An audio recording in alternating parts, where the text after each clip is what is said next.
This is Jack. How are you all this evening? It's been a lot cooler this evening than it has been in a while because it's been really hot here. Yeah, I had a haircut. Look, slicked it off myself. I cut her right down to the roots just about. It gets that long when it's too long.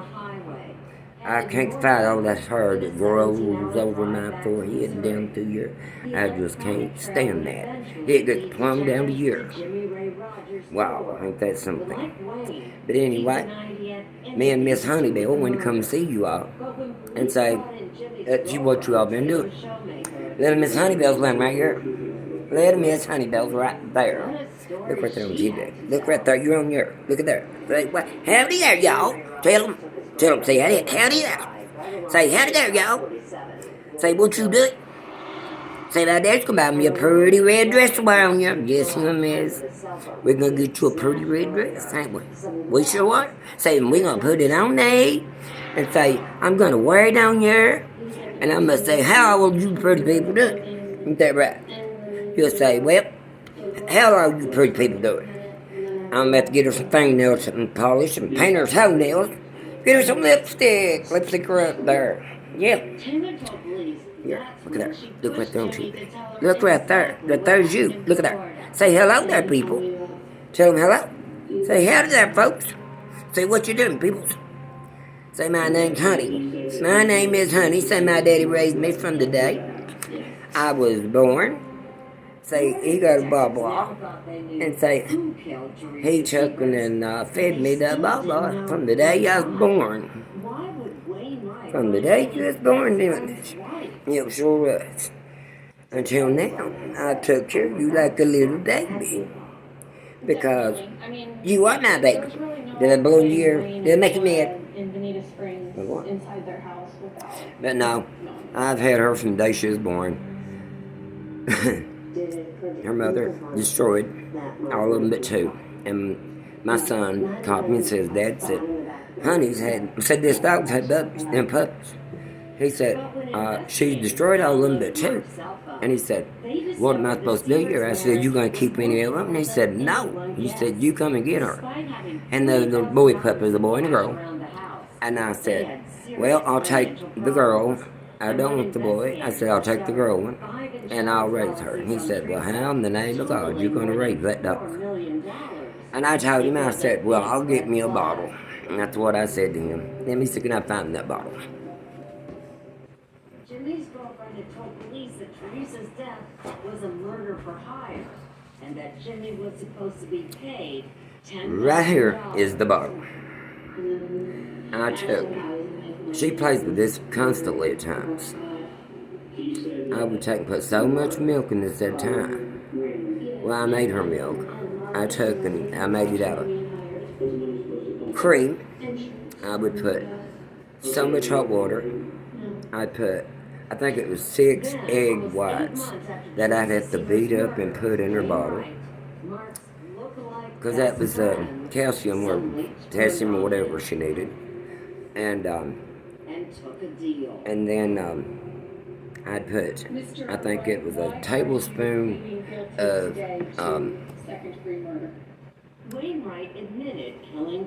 some kind of syrup. It was a tablespoon and a half. And I'd mix her bottle up and I'd get it warm just like you get a baby's bottle warm. Yeah, I have 3 children. I know how to hot that milk needs to be. So I would have her milk. I'd say running right at what I'd run the baby's milk as their bottle is. And I'd fed her the bottle and she'd get a hold of that and she'd just burn it up. She would roll over and on her back and she'd grab that soap bottle with her feet and she'd hold on to it for dear life. And I can show it to her right now and she will come a sniffing and a snorting. She wants to know where the bottle is. And she's something else when it comes to that bottle.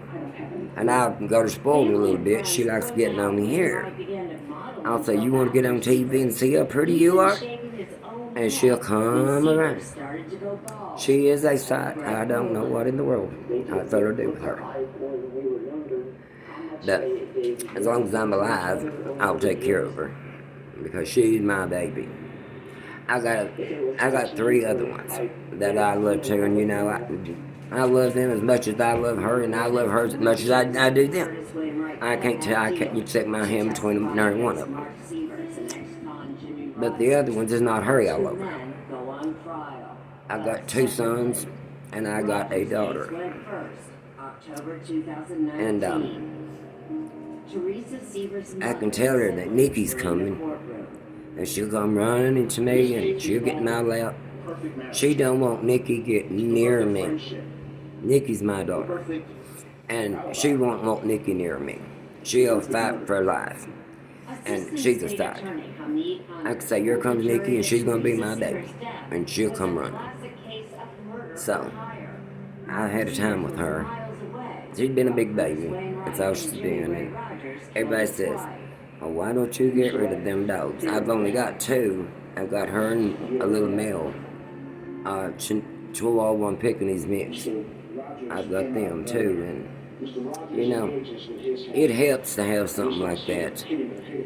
At times, you start feeling alone and all down and out in this old world, because it's getting tougher by day. And if you think it ain't, you just go out on the street and you drive down the streets and you look around. People with their head in their hands and all switched over like tomorrow's not coming, which we may not, because we don't have a promise of tomorrow. But still, it's pitiful. It is horrible. I ain't playing, okay, let's be more of a person than they are, because I don't do that. If I have something and I'm driving down the road and, if it hits me to stop and give it to them, I do that. Because you never know when it could be the last bite for that person. My mother used to tell me years ago, she'd say, Jack, somebody here comes to your house and asks you for something to eat. She said, don't you turn them away. Whatever you do, don't you turn them away.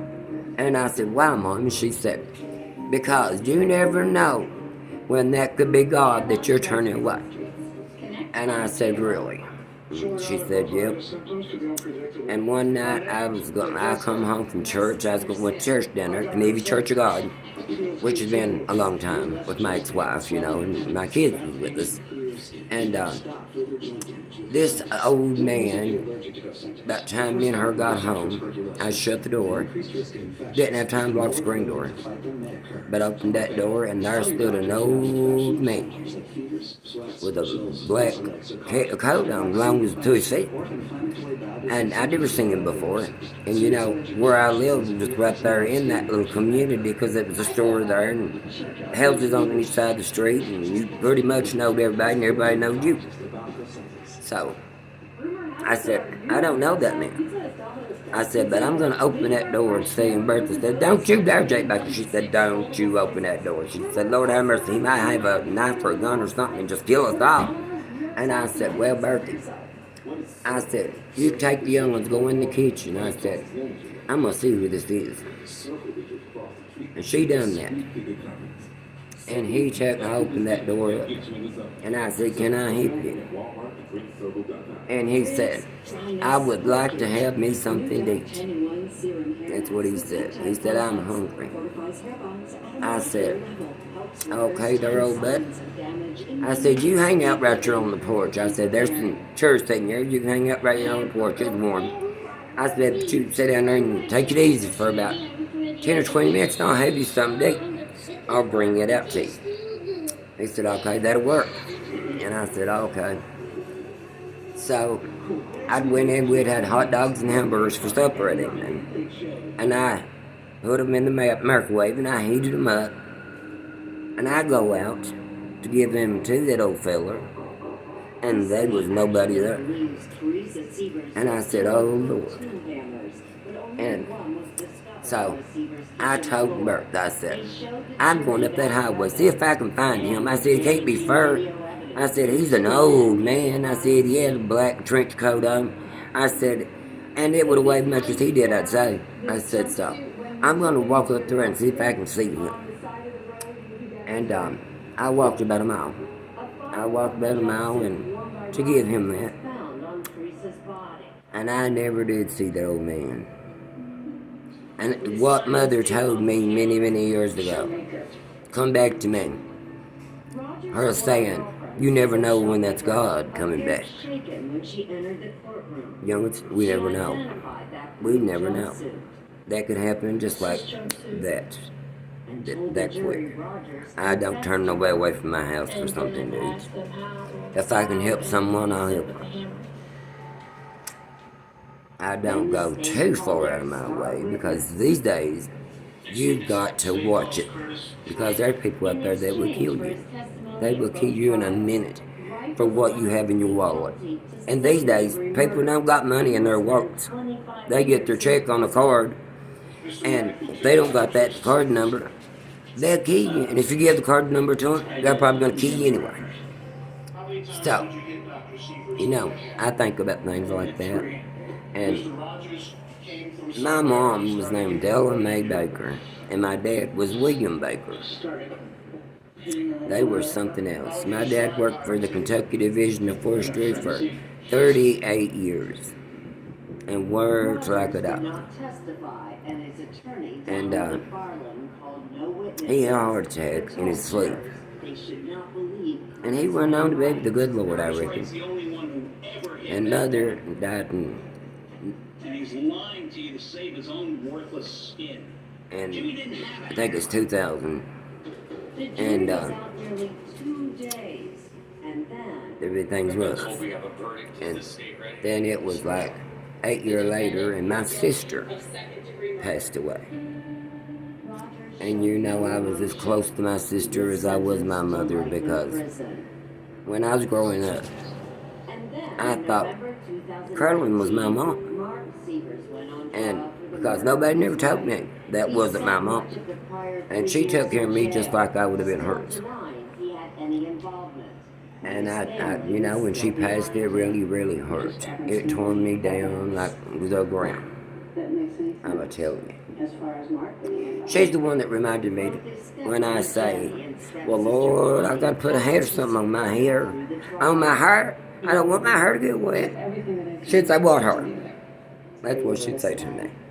And I said, well, sister, I said, that's not a nice thing to say. And she said, oh, hush your mouth, I'm just aggravating you. She said, you're just the one for me to aggravate. She said, I'm just pulling your leg. That's what she'd say. But I'd get tickled at her. She was a sight. And I took care of her. I was sitting right there when she took her last breath. And when she did, I thought I would die right there. Because I didn't think there's nothing no more precious to me in my life than my sister.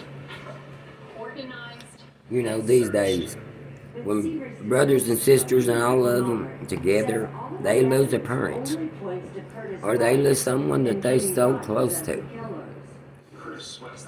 You know, if somebody ain't there in time, that family will fall apart. You fall apart in a heartbeat. Because, you know, it happened to us. I have 3 other brothers. I had 2 sisters.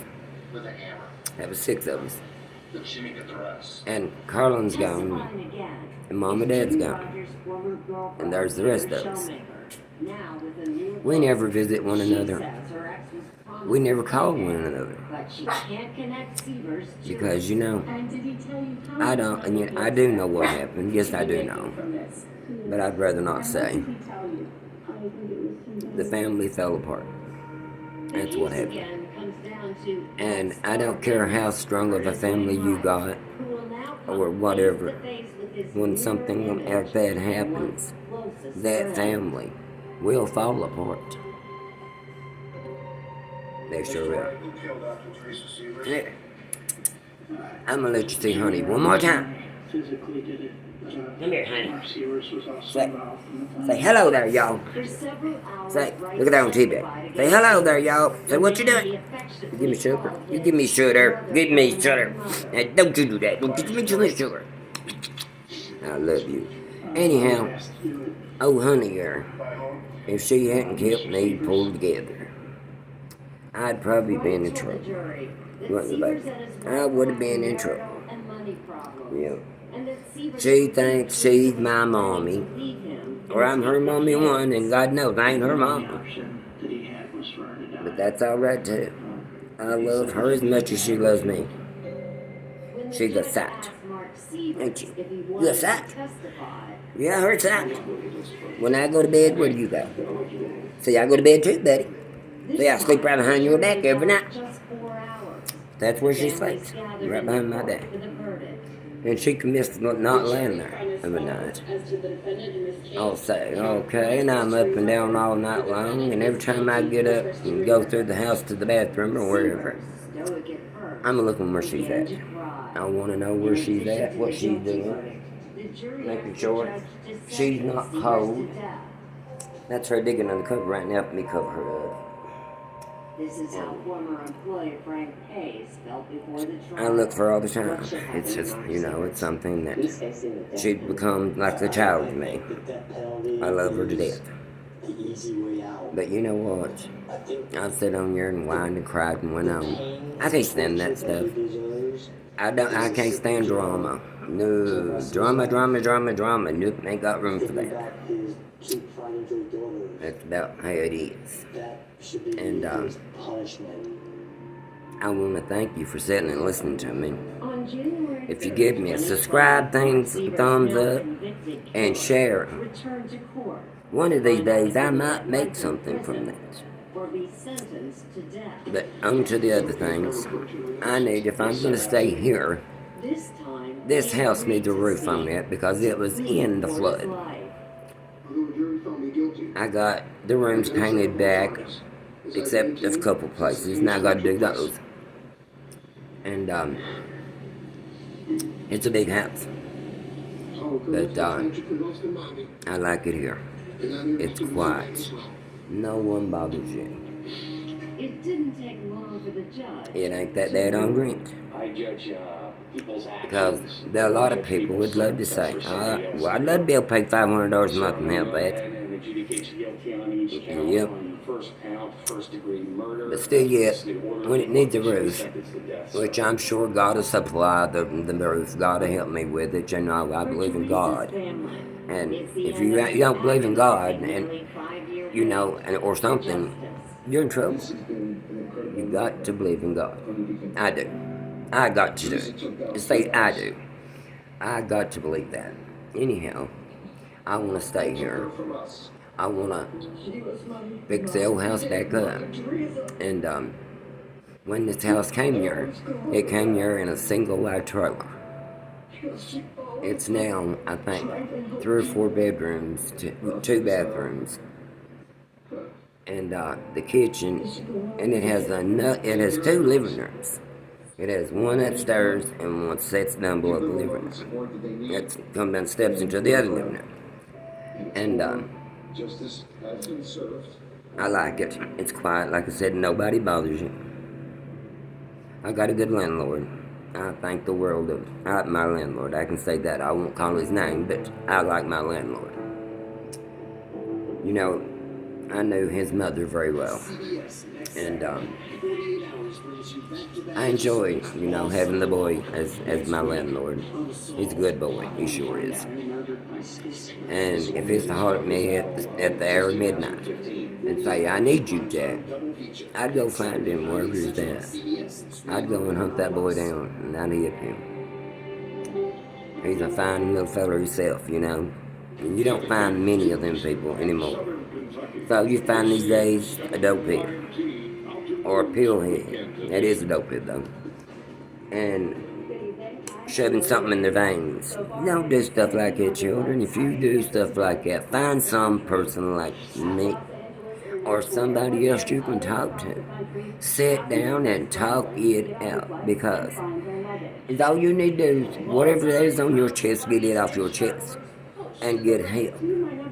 Because there are people out there that will help you. It's like, I know this because, I'll tell you later. Anyhow, I'll take me a jump off here. You remember, thumbs up. share, subscribe, and I love you all for sitting here and listening to me. Because I got a big mouth. I don't give nobody room to talk no time. But you all just remember me in your prayers.